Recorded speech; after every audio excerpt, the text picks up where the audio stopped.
what we can try and simulate now is if you get struck by lightning and it goes through your core. But this is actually quite dangerous, this bit now. Don't do this at home. OK.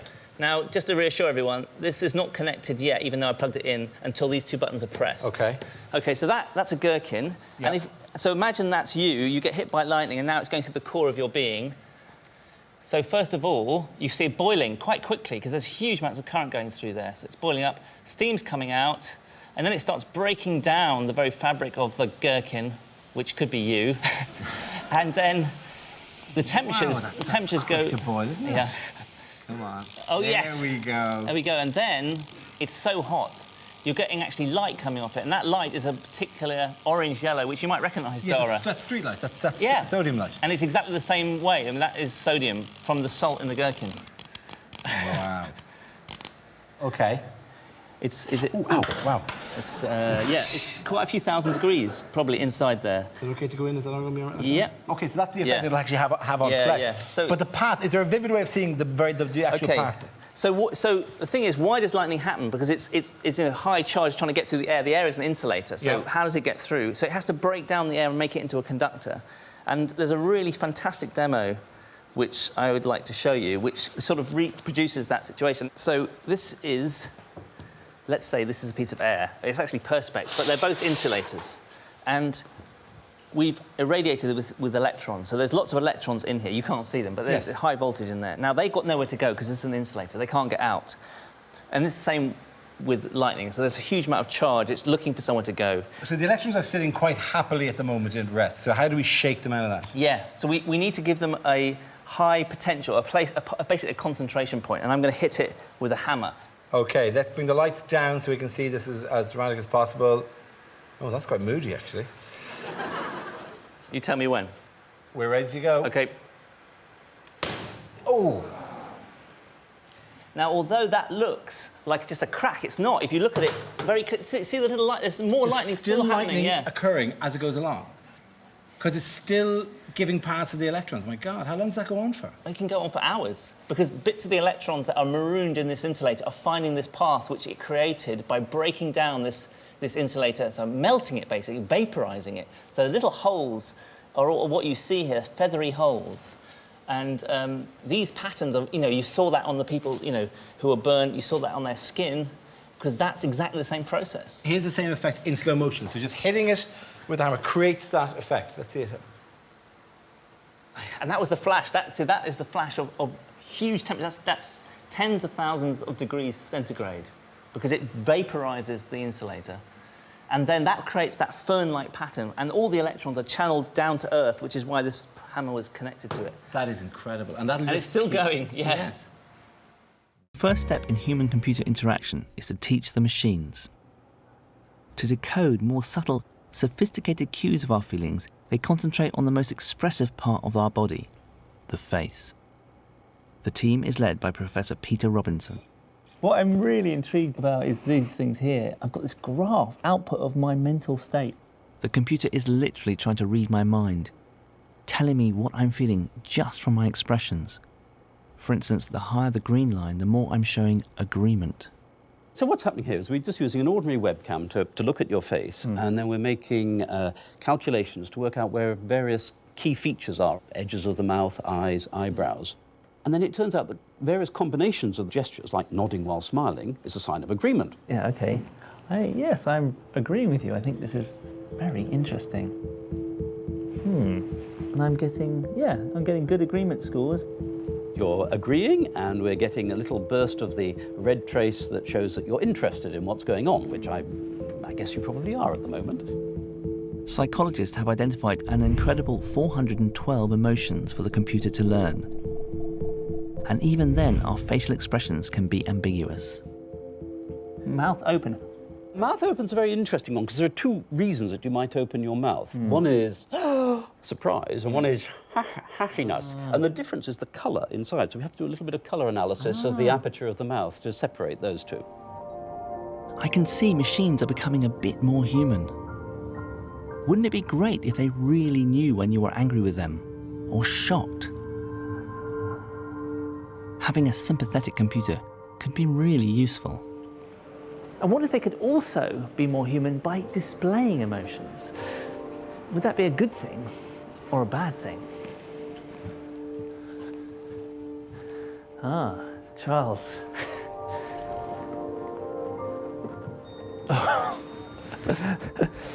That is pretty freaky. Charles is an animatronic head with 24 motors controlling his face, giving him human emotions despite a very dodgy wig. He's been built to see whether we're comfortable with an emotional robot or not. What's weird is that there appears to be some personhood there, but I'm slightly suspicious of that person, which is unfair on you, Charles, because I haven't met you really. I'm fascinated and scared. But will I be able to understand what Charles is feeling? Okay, Charles, let's have a look at your emotional range. Wow, that's very, very intriguing. Either it's pain or it's frustration. I'll go for frustration. He's grumpy. Close. The second emotion was a bit more complex. Oh my God, furrowed brow, lip curled, squinty eyes. Oh my goodness. Disgust. Something like a horrible look. Yeah, maybe that's it. Arrogant. Arrogant? Charles was actually doing quite a good, oh, don't you know who I am kind of arrogance. But I didn't pick it up. It just shows how difficult it is for humans and machines to interact emotionally. But having seen just the beginnings of it in Charles, I can see that sometime in the future, it will get increasingly sophisticated. Well, the size governs everything that an organism can do. It's really the most important factor, and it boils down to this. We're sort of three-dimensional beings, and all organisms are, and they have an area and they have a volume. And when you get bigger or smaller, the ratio of those two things changes, and that governs what you're allowed to do. So elephants can't dance, they can't jump, and insects can walk on water. Again, surface to volume ratio. That's amazing. I mean, we'll pick an example. Simple example is how you cope with a fall. Yes. I mean, I don't know if anyone here has fallen any distance, but I thought I'd show you a quick demo about why it really does matter how big you are as to whether you survive or not. So we've got balloons with ballistic jelly in them. Now, what's ballistic jelly? It's like a jelly that you make for a children's party, but it's slightly stronger, and it's actually designed to replicate the flesh of the human body or a mammal. Give me a parallel of what animal we're talking about here. Let's say that's a hamster. OK, so here goes the hamster, and the hamster's fine. Hamster's fine. The hamster's grand, the hamster has running around, survived. it's jumping, it's totally fine. We can even see the hamster in slow motion. Can we? We can see the hamster. Yes, we can. Okay, great. Yeah, should be on the screen here. Here's the hamster. Wow. I'm not saying the hamster's going to be the better of that. There did look like a bit where the hamster turned entirely inside out and then reformed as a different kind of hamster. Yeah. OK, Grant, so let's move up the scale. As soon as you get bigger, even though you're made of the same stuff, we're made of flesh and bones. OK. And essentially the design is the same in terms of our body plan. Now, this is like the size of a medium-sized dog, let's say, right? Yeah, OK. Like many people would have received at Christmas and loved for the rest of their lives. They would have. And now we're going to drop them, I'm right? sure no one here or at home is going to do this. OK, fine. But Right. So, let's see what would happen if you did. OK, Grant. Let's... OK, and... Oh! That is not what we expected to happen there, is it, Mark? It's totally fine. I would say that is, in scientific terms, a negative result. Yes, it is. Let's drop the dog one more time. And do you know what? We're going to carry on dropping this dog. Oh, wait. OK. Drop this dog until he does exactly what he was trained to do. I think you should go to one higher step. There, OK, Grant. Now, here we go with the dog. Oh! Oh. You're applauding, but this is essentially what would happen to any of us who fell off, a building or anything like that. I mean, we're not, due to our size, we're not going to survive large falls, and yet small animals can. Right, let's have a look at a replay of this. I want to see this happen in slow motion. You were just waiting to say that, weren't you? Oh, That's what you were going. I glazed over because I want to see this. Yeah. There he goes. Woof, woof, gone. Oh, wow, no, he did the same. split that there, yeah. Yeah. So what can I safely drop from this height here? You mean in terms of... Well, give me a living thing to drop. OK. That was a pointed reference to these cockroaches, I think. Yeah. And So these should be fine. Quite, look at that. I mean, they're much lighter than our little hamster. You want to do this? Anyone want to pick these up and go anywhere near them? No, neither do I. Because actually, when you do try to pick them up, when you pick them up, they get really antsy and start twiddling their little legs. I think they might be like horses, Dara. They need a firm hand, right? You just sort of whack it in there. You're like, right, let's go. Oh, you're right, you're right. Oh, there we go. There we go. All right, good for you. No, now, put it back in. I'm not touching it. What do you mean? Come on, Dara. No, put it back in. I have a technique worked out for this. Oh, you have? Okay. Yeah, I do, yeah. Right. Oh, look, it likes it. Oh, I'm going to pop them like a pancake. Actually, you know, I haven't. Okay, something about them. So there's two huge cockroaches. They should be fine at this point. Yeah, even though they're huge cockroaches, they've got a very high surface to volume ratio. They are going to hit the floor. And this will show you something else about surface to volume ratio, I hope. Okay, fine. Well, here we go. Bye-bye. Bye-bye. Hello. Oh, no, you're sliding. You're sliding away. But they're fine. So actually, there's another issue about surface to volume ratio. It's not just the pressure on the ground to do with the weight, and it's also the air resistance. So in that drop, for something as small as that, the air resistance was appreciable, and that's to do with how much area you present. These magnets are so strong for their weight and size that they're getting into everything. You know, electric cars. In fact, the whole electric car technology sort of relies on us having good supplies of this stuff. And they're useful for other things as well. I mean, So the latest use, which is, I think, you know, sort of, we're kind of familiar, aren't we, with bits of metal that are magnetic. But what about this? This is some oil. Just going to pour it on now. Ordinary, just car oil, is it? Well, it's motor oil. And what I'm doing is I'm trying to simulate an oil slick. Okay, so imagine this is an ocean.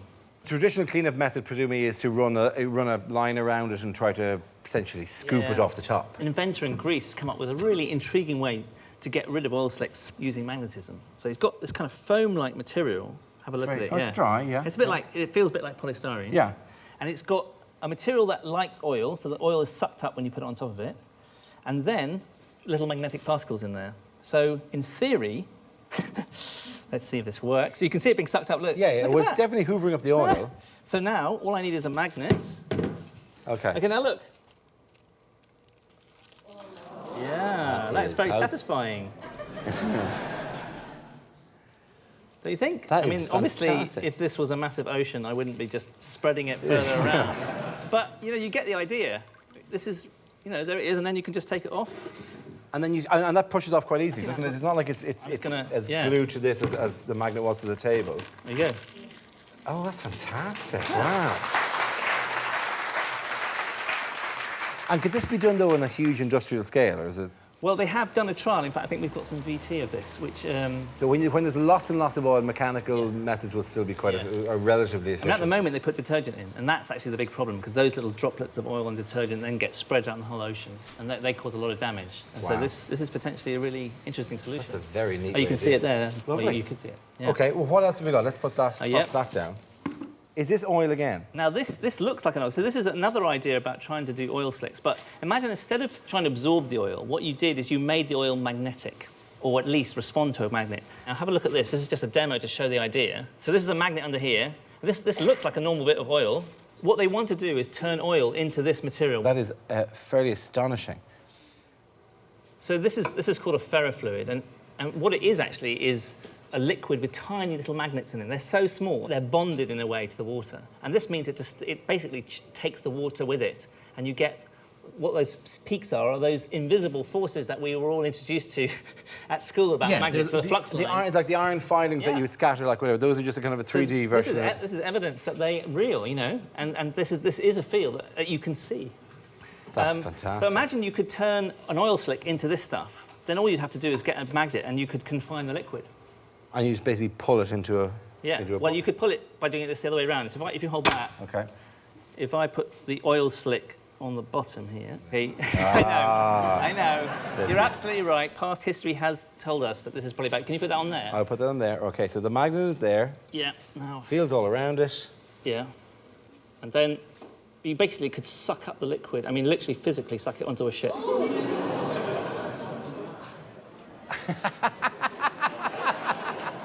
How nice is that?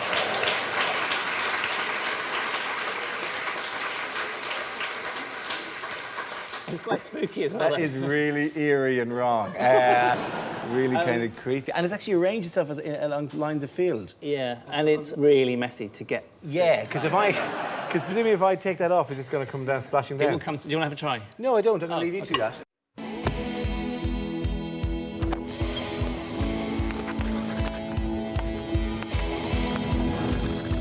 In the early 1600s, an Italian got the ball rolling by measuring and observing balls rolling.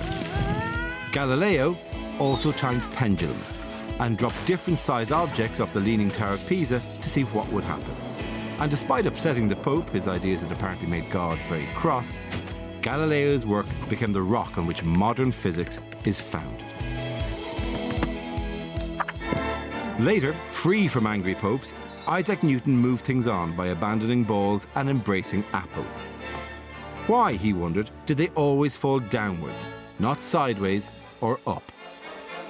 By 1687, he had an answer. It was a force called gravity, which worked on balls and apples, and planets, holding them in nice, predictable orbits around the sun. In the 1800s, James Clerk Maxwell cast his eye over more mysteries. He showed how electricity and magnetism are related and can be combined as one force, electromagnetism.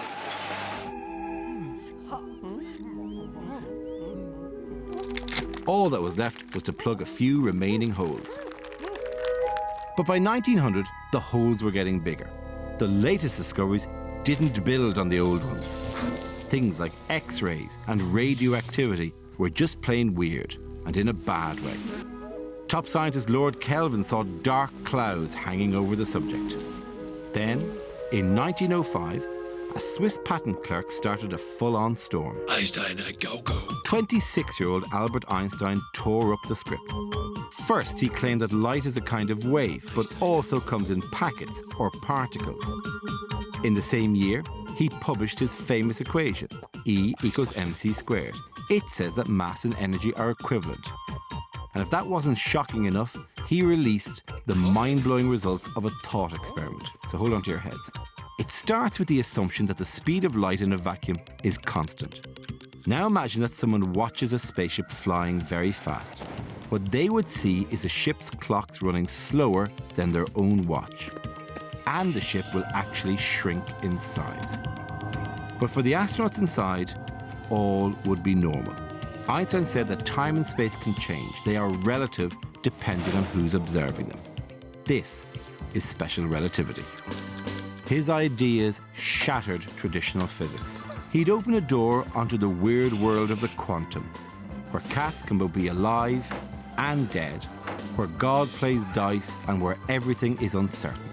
His famous equation led to nuclear energy. Without special relativity, the Large Hadron Collider would be pointless. General relativity predicted both black holes and the Big Bang, an idea now endorsed by both church and science. Galileo would have been pleased. Well done, Albert.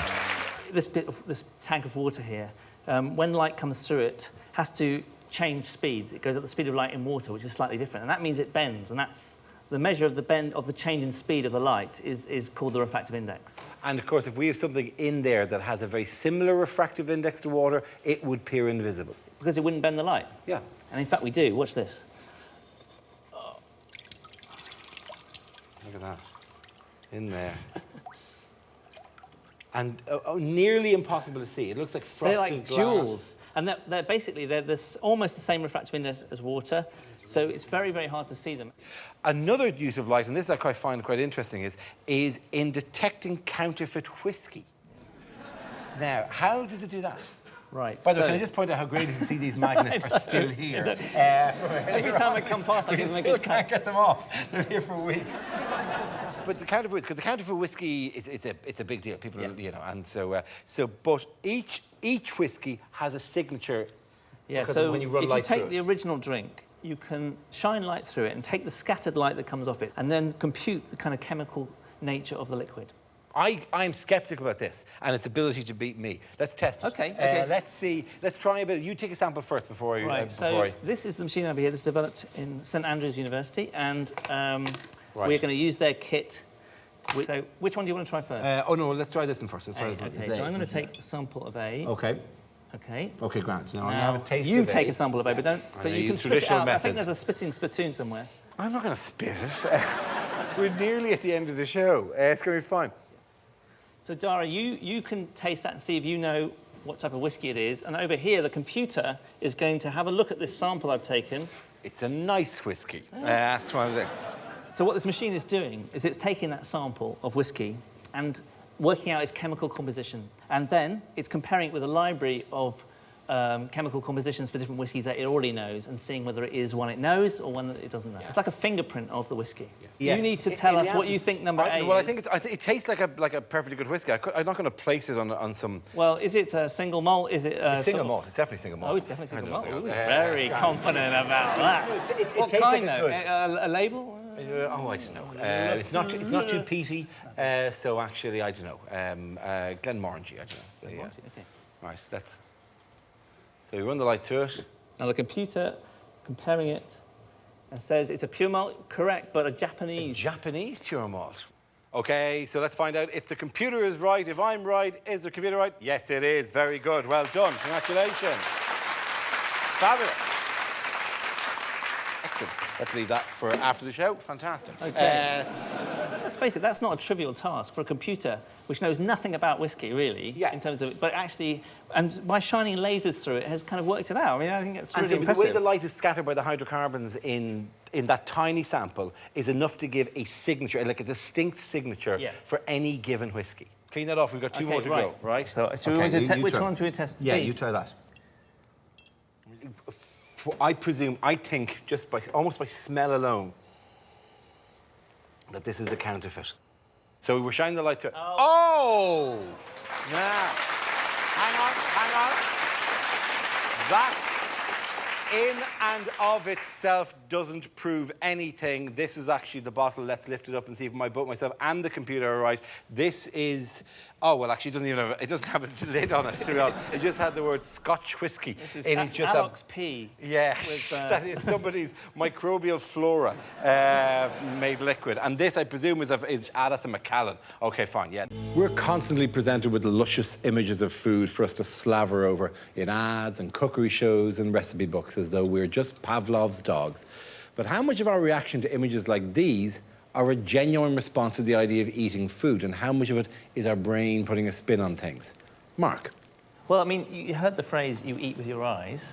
And actually, there's scientific evidence that we do eat with our eyes, or at least our brains. So, in fact, the colour of food, for instance, doesn't just affect what it looks like. It actually affects what we taste in our mouth. But what about what you eat it from? The glass, in this case, or the spoon? Now, most people eat with a spoon of this material, which is stainless steel. Yeah. I'm going to contrast this with a material that is very unusual to eat your food from, a zinc spoon. Right. And one which you might be used to, Dara, with your ways, but the rest of us aren't, gold. Everything in my house. Everything in my house is made of gold. Now, will the food taste the same from those 3 spoons? Well, I would have presumed intuitively, yes, of course it will. Because they're 3 metals, and who cares, right? OK, let's try it. OK. This is... I'll give you the stainless steel first, because we're going to do the control. This is what you're used to, so you're getting used to this experiment. And that tastes like... cream. Right. Now, here's the zinc spoon. Yeah, there is... It's a bit metally, to be honest. That sounds obvious, isn't it? No, it's not. Well, it's different. It's definitely different, yes. And the gold spoon. Fantastic.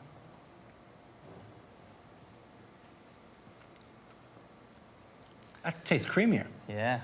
People thought it was just vanity when I said I want gold cutlery. But no, now, it's really, really good. Good cream, too. So am I tasting the metal's effect on the cream, or what am I doing? A bit of both. So I think when you taste any metal or put anything in your mouth, atoms are coming off, they're interacting with your mouth, and you sometimes get this metallic flavour when you get a lot of them coming off. Yeah. And zinc is very reactive. So you get a lot of zinc in your mouth, and that triggers off this metallic taste. But also we found that zinc made it taste slightly sweeter. I mean, I'll show you the difference between these metals just from a purely chemical point of view. And again, we found that there was good correlation. So here's gold, and this is some nitric acid here. So I'm just going to put a glove on because it's a strong acid, and if it splashes onto my hand, it will burn. And I'm even going to put some glasses on. Taking it I'm taking it seriously. And I'm just going to pick it up and put it into the nitric acid. There we go. And I'm going to stir it around a bit. I would say there's nothing much happening. Nothing's happening. Here's the stainless steel. Yeah. Now, again, stainless steel, this is what makes it amazing, because stainless steel, or iron, is very common in the earth. So because we've created this material that is almost as inert as gold, not quite, we've almost recreated a spoon that's as good as gold, but with a very common material. There's going to be a little bit of bubbling there, bit of reaction. Okay. And here's the zinc, the one that I could really taste the metallic taste of. Okay, put that in, and immediately you're getting a very vigorous reaction. So actually, the reactivity of different metals affects how much they interact with your mouth and the food, and therefore the taste. Fantastic. So, very, very good. Thank you very, very much, Mark. Well done. Have a look at what freezing looks like when crystals form. And here are some crystals of sodium acetate. Now, I'm sort of giving it an opportunity to crystallise. Right. This is slow, and you can see it, and it's quite beautiful, I hope.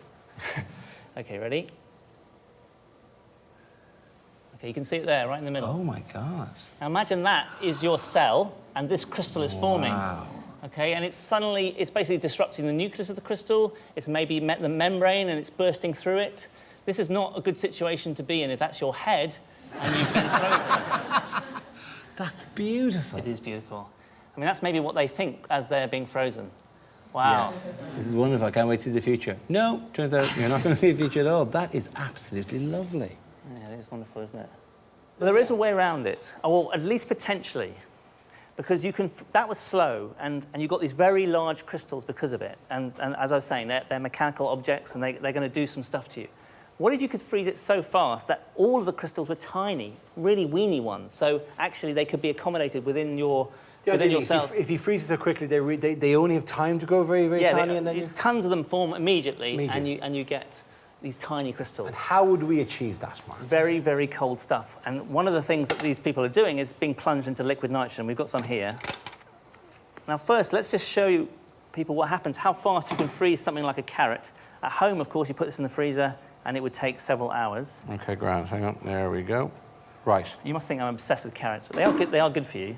And in he goes. Straight in. Straight in. Now, that's boiling the nitrogen. Yep. So that object is much hotter than the boiling point of liquid nitrogen, so it's boiling. This stuff coming off here is not nitrogen. You can't see it. It's invisible gas. This is the quite plentiful water vapour in the air condensing to form a cloud. But basically, liquid nitrogen is boiling off, and as a result, that carrot is getting very cool very fast. OK, grand. That's been in for a minute. Now, let's take it out. That doesn't look augur well for whoever paid 50 grand to freeze their head. Yeah. Obviously, they won't do that. That would be really, really offensive if they went, oh, your uncle, yeah, he's here. There he is. How much of him do you want to bring home? He's there. What can we possibly do to make a happy ending to this particular item about tiny crystals? OK, so science is unsolved, but one thing we can do with liquid nitrogen is make tiny crystals, and that actually improves the flavour and mouthfeel of ice cream. Really? Yes. Why? I've seen this. Heston's always doing this kind of nonsense, right? What exactly is the science behind this? OK, so if you think about it, ice cream is basically cream, which is mostly water, with a bit of flavouring in it. Yeah. So when you freeze ice cream, you're making ice crystals. And when you're eating ice cream, you're eating ice. But it doesn't taste crunchy. It doesn't taste mechanical. Why? Because the crystals are tiny. And in order to get them really tiny, you have to constantly move them around and break them up. Or you just put liquid nitrogen in and make tiny crystals immediately in 10 seconds. OK. And so this, in theory, should make very, very smooth ice cream. And what is this? Is this just cream? This is cream with egg and a bit of vanilla. All right. Which is a traditional ice cream mix, I think you'll find. And sugar. You ready to go? OK. And you're going to pour that in. Yeah. And I'm going to mix it around. You tell me You when. go. Well, OK. So the nitrogen's going in there, but it's immediately boiling off. All the nitrogen is doing is cooling it down very fast. We're not adding nitrogen to the ice cream. No, that's boiling off. It's not a magic ingredient. OK, that's great, I think, he says. Is that working? Yeah, I think so. It's a hell of a visual effect you've created anyway, even if it isn't. Oh, I've got an ice cream scoop over here. Just one. There we go. I know, I didn't get that reference. Team GB four-man bobsleigh. They're fighting for a medal at next year's Winter Olympics, running at speeds of up to 80 miles an hour. What slows them down is not the ice, but the air. The aerodynamics of the sled, its ability to move through the air. That is where they could save those crucial 7/100ths of a second.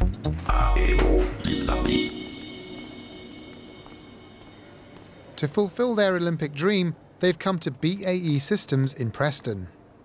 where they build the Eurofighter Typhoon, a plane that can accelerate to twice the speed of sound. Part of that extreme acceleration is down to this sleek design. Every single surface on here has been aerodynamically sculpted to slice cleanly through the air. And the bobsledders are here to use that same multi-billion-pound engineering to help them go faster. To save just tiny fractions of a second needs kit on an extraordinary scale. Wind tunnels generating hurricane-force airspeeds. What the team are here to find out from project leader Kelvin Davis is how a bobsleigh deals with that level of airflow. At full race speed, 70 miles an hour, perhaps 80 miles an hour, the sled has to move something like 20 kilograms of air out of the way every second. 20 kilograms of air? 20 kilograms. So that's like 20 bags of sugar flying at you. Yeah. Out of the way. Out of the way. Deflecting 20 kilos of air every second, how hard could that be? Come on. Whoa! Well, it's enough to literally take your breath away. And at 70 miles an hour, it feels like your skin's coming off. But this is what the team are up against on every run. So, when the tests begin, everything counts. The sled, the body shape, even their clothes could slow them down. When we're doing the proper testing. With smoke to show exactly how the air is flowing, a smooth plume is what they're looking for. Any breakup of smoke indicates air turbulence, which increases drag, losing vital time. Today, they're testing the precise shape of the helmets. So what difference can a helmet actually make?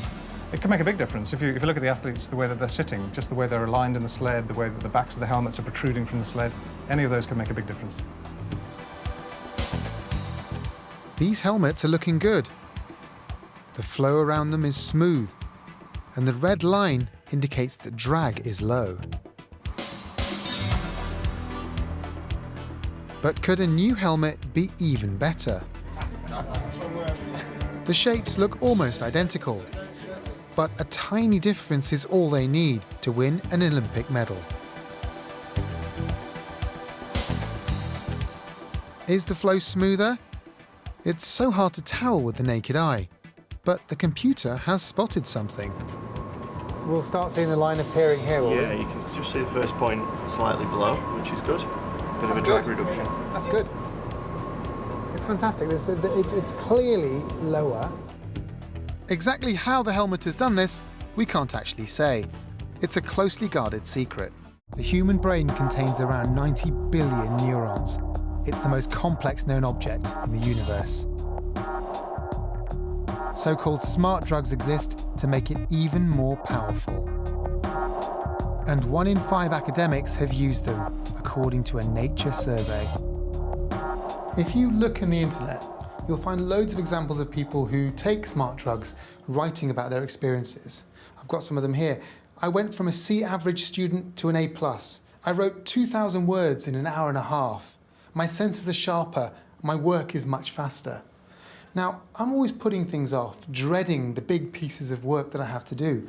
If these drugs could help me out on that, I mean, I'm really tempted to try one.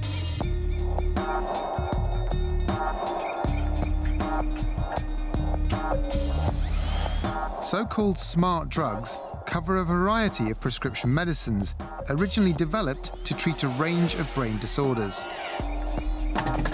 Neuropsychologist Mittal Mehta studies the different effects they have on the brain.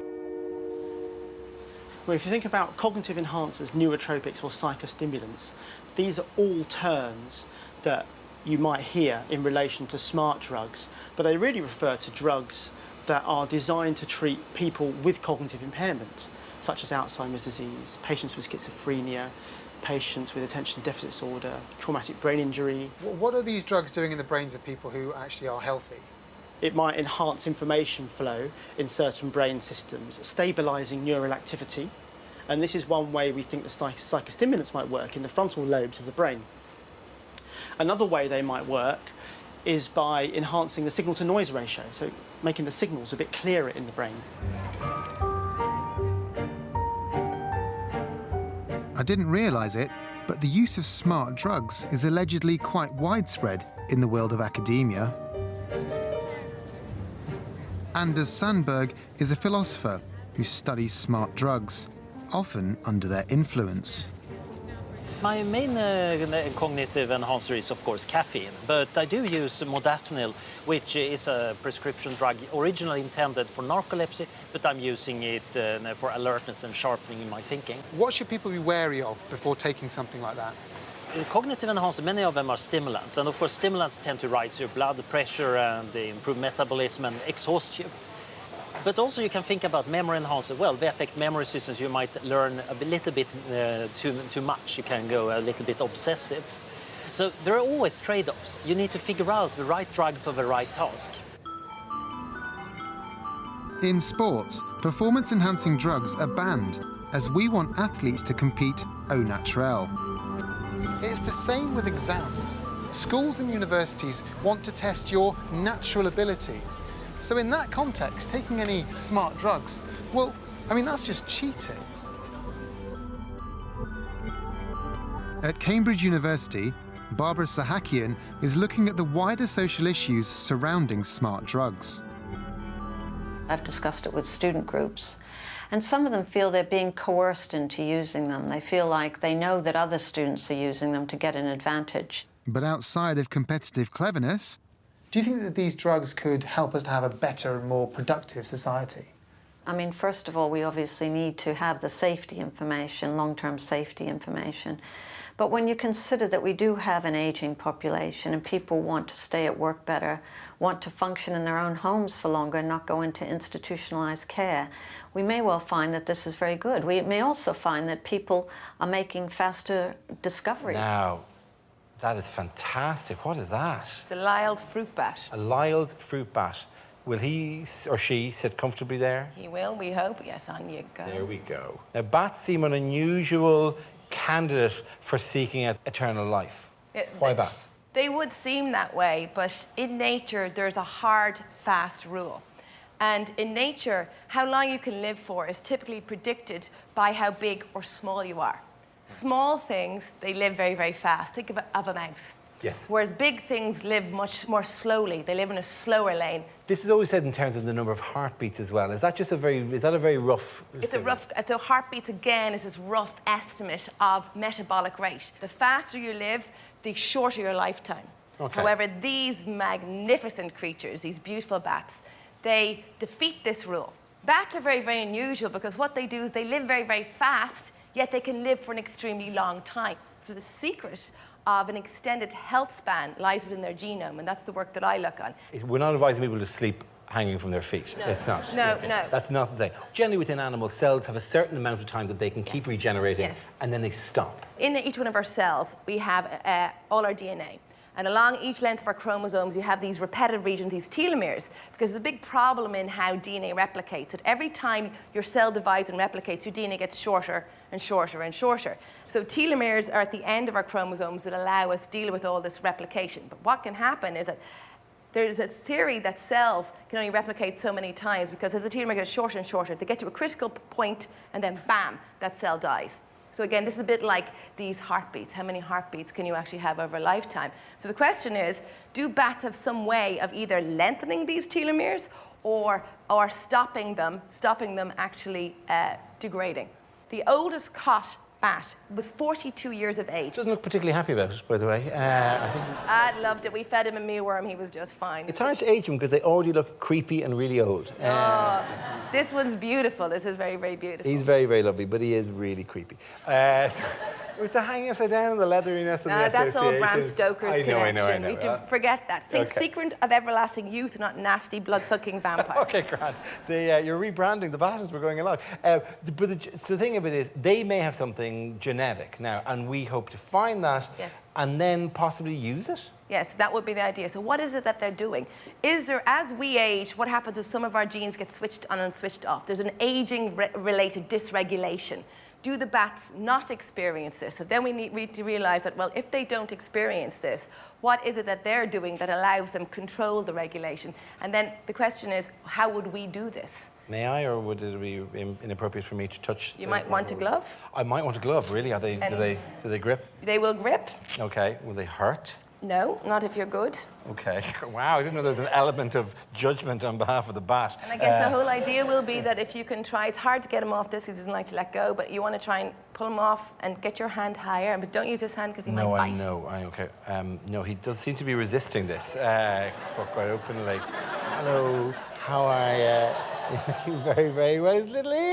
His little ears are going round and round. He can hear things I can't even imagine at this stage. But a pleasure to have him here. Listen, we're going to talk to you about some other matters in the future, but thank you very, very much for bringing this fabulous animal in as a demonstration. Thank you very much, Professor Emma Teeling.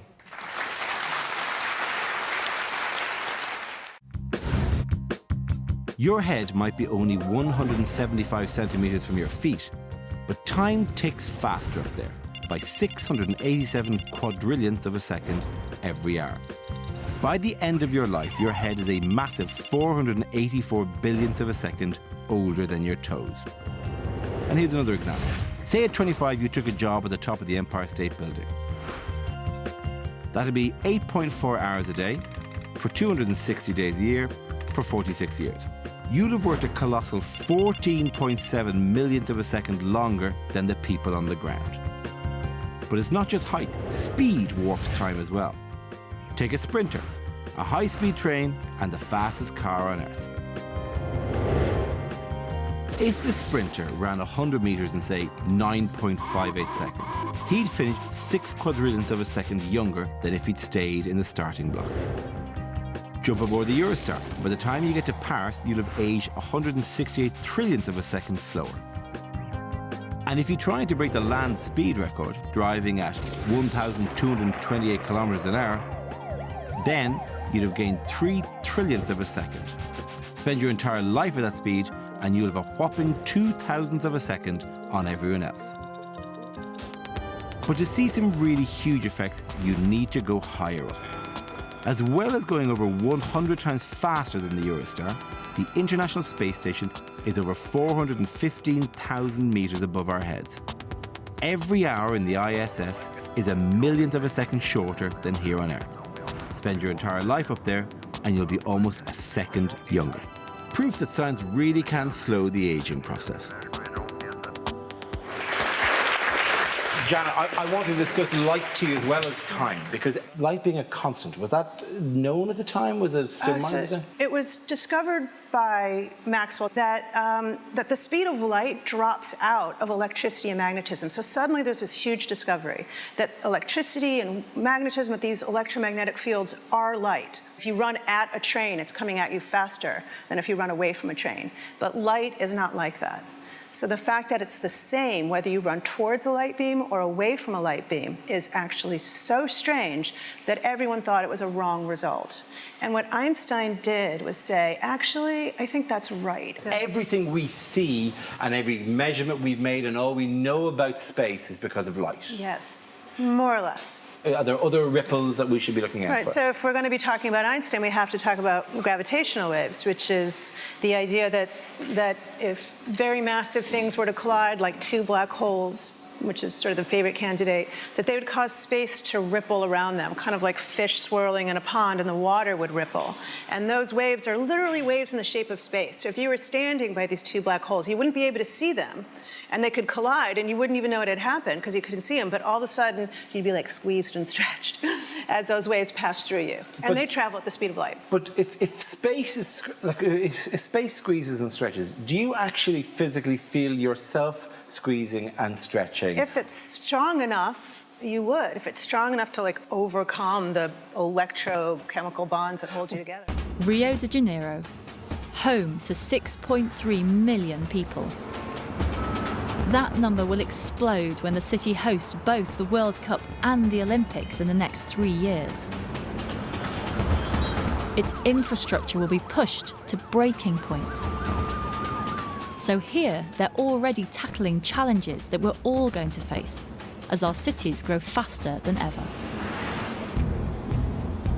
This is Rio's Command Operations Centre.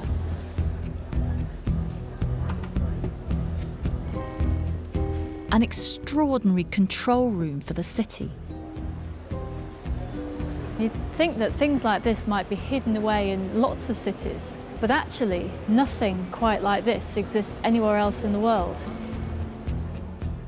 Essentially, what they've done is give the city a brain. Anytime, anywhere, if something happens in central Rio, they'll know about it here. This mission control is radically changing the way the city can respond to any incident, however big or small. So this is an incident going on in the city now? Yes, a bus broke down. Is the red circle where the bus is? The red circle is the problem, and the bigger red circle is the impact area. Today it's just a broken down bus, but it shows how comprehensive the system is. The overlaid satellite image immediately shows exactly what might be affected within the impact area, like schools or businesses. But crucially, it has live information about what resources are available nearby, as every one of them is tracked through GPS. We have 2 tow trucks near that place, and we have guards there too. We call the tow trucks, we call the guards, and our crew here, they work together to solve this as fast as possible. And you can see details even about, who the guard is. We have his name. He works from 7 to 7, from 7 a.m. to 7 p.m. Do you know everything about him? We know his battery level, for example. Vamos ver o nível de bateria.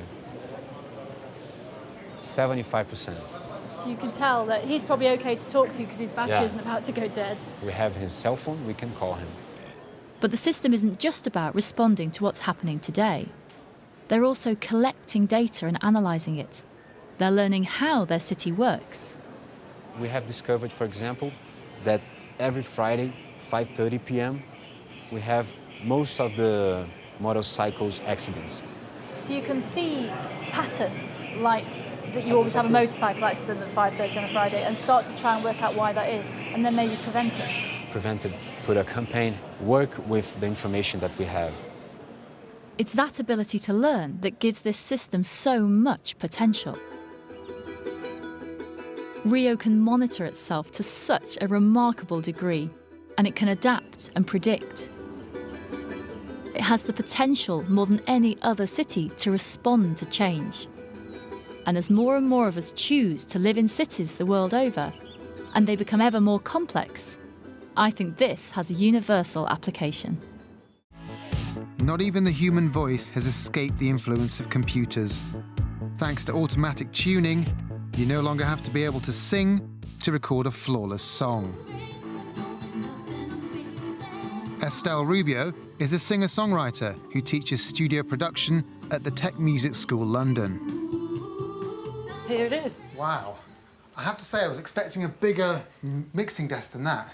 Well, this is the days of digital, you see. Can automatic tuning really turn a bad performer into a good one? To put it to the test, we need a bad performance. Ba, ba, black sheep, have you any wool? Yes, sir, 3 bags full. Surely that is beyond help. So what are we looking at here? We can see all the notes that I actually sang. Yes. What we tend to do is go to the nearest note that you were singing. Say, ba, ba, black. Let's just see. Ba, ba, black sheep. So you're going through and you're drawing lines where you want the sound to be, where you want the pitch to be. Ba, ba, black. Automatic tuning literally drags off-key singing back into line. But does it just polish up something that shouldn't have been recorded in the first place? Yes, sir, 3 bags. So you can see now you're sounding in tune, but in a way we've lost the kind of essence The of quality of the voice. You've lost the quality of the voice. Now, do you think that all of this sort of editing and changing, do you think that's cheating a bit? I still think there are still great singers, but why not let everybody have a chance to make music? Music's about kind of the universal language, it's about sharing, why not? Why can't everybody have a go and play around with their voice and make themselves sound better than they are? In studio recordings, computers are definitely here to stay. But there's one area of music that humans must be able to call their own: composition. Can computers reach anywhere near the creative heights of composers? Alexis Kirk is a research fellow of the Interdisciplinary Centre for Computer Music Research at Plymouth University. Basically, he makes computers make music. This is a system that I have. I call it Ipsys. It's a bunch of musical intelligences inside a computer who sing to each other. They sing each other very simple tunes, but when they sing, they pick up each other's tunes. So the tunes that they have get bigger and bigger and bigger and turn into musical melodies. Starting with just a single note fed into the computer, the intelligences build up a tune together. But do artificial intelligences singing to each other actually sound any good? Alexis has a composition called Ash.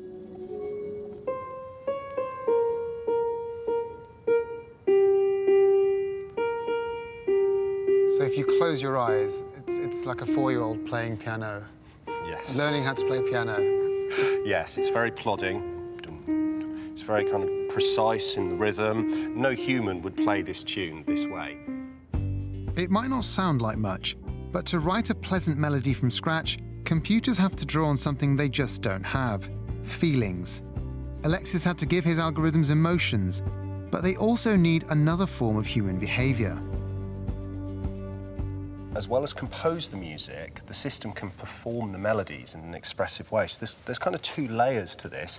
There's a layer where it produces the notes, and there's a layer where it takes those notes and it tries to express them in a human way. Although at the moment it hardly sets the pulse racing, the potential for computer algorithms to replace human composers is huge.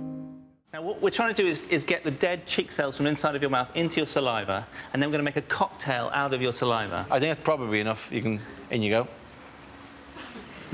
OK, Grant. Now, temptation is obviously to judge these by how murky they are. Yeah. That is actually, I'm sorry. The difference. I know. Yeah, that is insane. Male and that one actually saliva. is. Honestly. That one's actually filthy. That is, yeah, can we exclude that one just on the grounds we of... need to redo this experiment. Yeah, there's bits in that. There's actually... Moving one of them, I'm not saying who it is, it was him. We're all putting them all in together, by the way, so that we're not revealing any information. Yeah. For anonymity reasons. Yeah. This is the... No one will be cloned from this. OK, mixture of... OK, Grant. Cells. There's a membrane on the outside. We need to get through that membrane. Right. What is the membrane made of? It's lipids, so these are fats. Right. So we need to get through the fats, we need to get into the cytoplasm, we need to swim through the cytoplasm, we need to hit the nucleus, we need to drag the DNA out. This is an enormously complicated thing to be doing. How do we get through the fats firstly? We do something quite simple, which is add detergent, which, as you all know, will nicely mop up fats. So this is just common garden detergent, whack it in there. That's just washing up liquid. So hopefully we're tunnelling through some membranes. Now, this is just pineapple juice.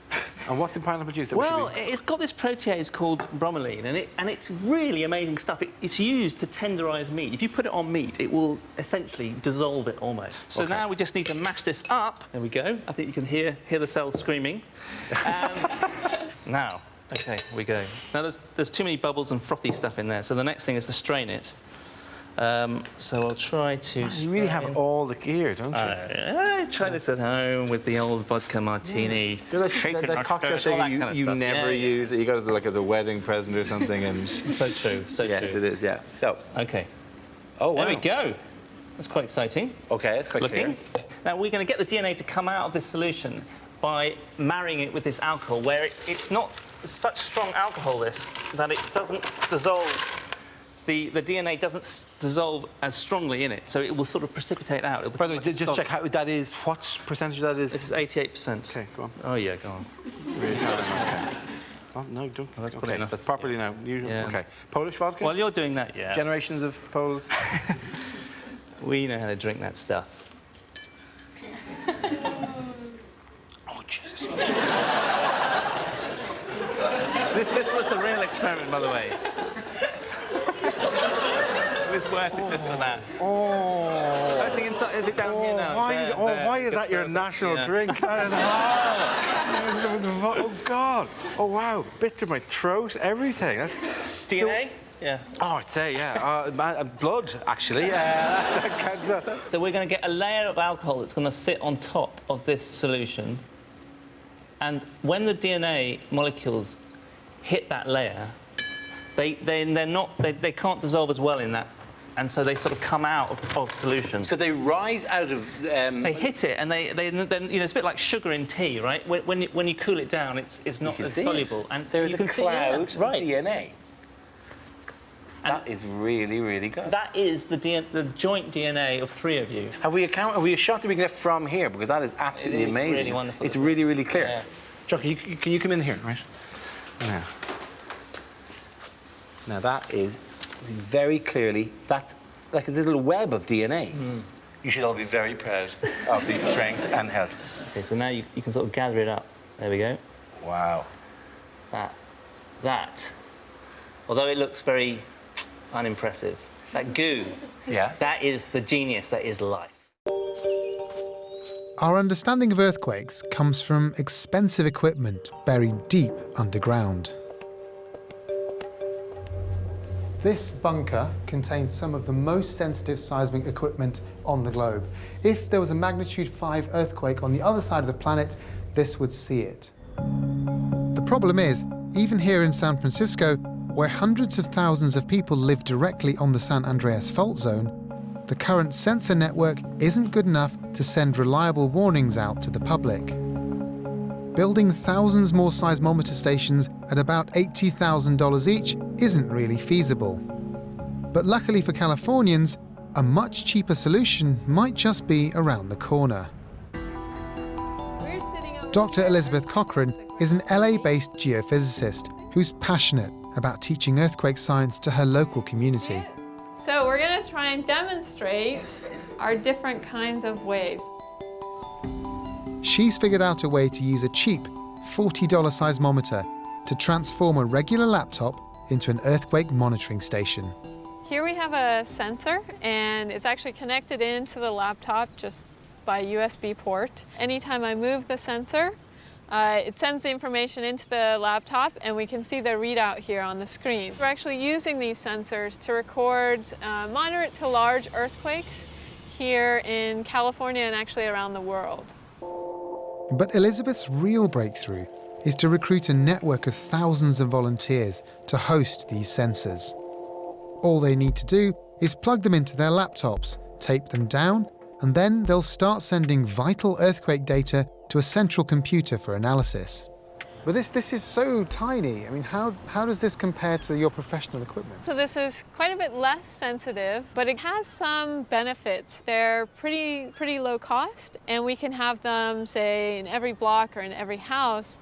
How does this become part of an early warning network then? What these sensors do is they fill in between our large network sensors, and we can get more records faster and get the location and the magnitude much more accurately. Every additional piece of information we have will allow us to have longer warning times. Already, Elizabeth's recruited over 2,000 citizen scientists. One day, she hopes to have sensor networks on every block in Los Angeles and across every fault zone in the world. But I think the real significance of what she's achieved goes beyond earthquakes. This might be small, but I think it opens up a new era in science, when research isn't confined to universities and expensive laboratories, but it's something that we can all take part in. It opens up scientific discovery to everybody. To get your head around what a comet is, the best way to do it is to make one. So here we go, we're going to make a comet. And the early space mission, the European space mission Giotto to Halley's comet, discovered something great about them, which is that they've got lots of water in them. So first of all, we're going to mix up some water. OK. And also carbon. So that's quite a common element in the solar system, and there's pretty much loads of carbon. Now, we thought that already because the image of it is a dirty snowball, is the... Yeah, exactly. So these things are icy, but they don't look... they don't look like a snowball. And also they found out there's some sort of mineral content in it, silica, aluminium, and a few other things. Which we're representing by just sand here. But the incredible thing is the Stardust mission, the NASA Stardust mission to Wild 2, that comet, they found that they had amino acids in them. And that was really startling and amazing, because that means this is just some amino acids. So we're representing bodybuilders, yeah. But that's incredible, because actually that might suggest, actually, that comets can not just be harbingers of of doom, but also they carry the components of life. I mean, amino acids are our building blocks of all our proteins. Is there any justification for using Eastern European vodka in this? It's not vodka. I mean, it basically, of course, it's not vodka. It's ethanol, alcohol. But that is interesting that not only did these comets maybe deliver water, but also drinks. Booze. No, Yeah. I mean. Fantastic. But there's volatiles, there's organics in there, but of course there's carbon dioxide. And I wonder if you can help me. Mark, can you put on these gloves? And in fact, we should all put on gloves and a bit of the old safety glasses, because although this is solid carbon dioxide over here, it's minus 78 degrees centigrade, and although that's not terribly dangerous, although it will give you frostbite, what we're going to do next means that it might spit a bit. All right, this is... So just whack that in here. So this is exciting. So how much of this goes in there? Just about 3 cups of that. All right, all right. And that's going to cool this down and create this icy black snowball. Cheap special effects. Yeah, keep going for that. Yeah. Oh, this is brilliant. Oh, no, I shouldn't put my hand in there. Where's that spoon don't put gone? your hand Did into you it. see that? There's a spoon. I saw that. Here. If a comet landed, all the rock bands of the world would have to rush out really quickly. OK, now this just looks like some cheap trick, but actually, in a minute, it's going to create something that is uncannily like a comet. Try to get it to... So that was all... Try and solidify all that water that we put in there, and all the carbon and the vodka is all being squeezed together. Yes, I think we have a comet. Yeah. OK. Now, look, that is... wow. And look at the jets. The jets coming across. Now, these are sort of, the carbon dioxide subliming and creating... and then cooling the water and the water in the air is then creating this steam. Now, and look, imagine that going around the place. there would be jets on an actual comet as well, of course, yeah. Yeah, as it comes near the sun, this starts to happen. So as we come near to Mark, his charisma, the warmth of his charisma, his personality starts to warm the side of it, and that's the coma, so-called, that you see around a comet. And that's how we dissolve It's the comet. amazing how much you've created a comet that looks like a human brain. Actually, yeah. OK, wow, that's fantastic. As it was exactly as it would appear in space, ladies and gentlemen, this is Mark Miodovnik's comet.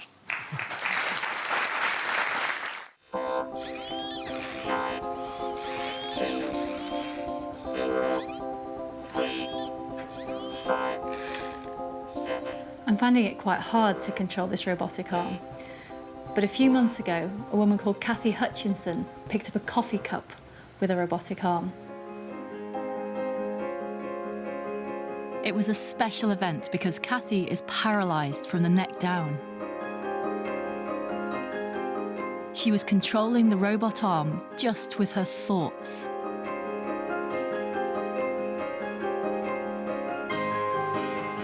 This remarkable moment was the result of 5 years' intense collaboration between Kathy and a team of over 40 scientists.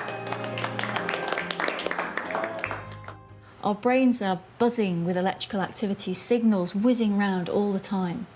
And they listened in on those signals, isolated the ones that are just associated with moving one hand, and then used those signals to control an external device. Lee Hochberg, who led the research, is going to show me how it all works. Starting with a brain on loan from the medical school. Oh, it's got stuff at the bottom. It does. This stuff would be the spinal cord.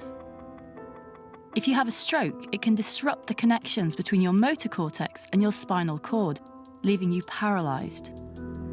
But remarkably, when we imagine moving, we still generate signals in our motor cortex that can be detected with electrodes. So tell me what this is. So this is the brain gate implant that we've been using in our clinical trials. If you squint your eyes, there's 100 tiny electrodes, each of which is either a millimeter or a millimeter and a half long. So it would be placed essentially right on the motor cortex, right about there. And then the cells of interest are somewhere between a millimeter and a half deep inside the brain. Soon after the implant was placed in Kathy's brain, Lee's team recorded this signal from a single neuron. It's the sound of Kathy's thoughts as she imagines moving her hand. Open your hand. Relax. You can hear it firing away, that rat-a-tat-tat, that's kind of staccato crackling like an old AM radio. And that's the language of the nervous system. It's how neurons talk to neurons, it's how neurons talk to muscle, and that's the language that we're trying to decode. It took a long time, But gradually, the team learned to recognise Kathy's different brain signals as she imagined moving her hand in different directions, until they were finally able to use them to drive the robotic arm. How did you feel when that happened? It was an amazing moment for her, it was an amazing moment for all of us on the research team, and it suggested that we're on our way towards developing a technology that would allow somebody with paralysis to regain some of that mobility and that independence that they lost.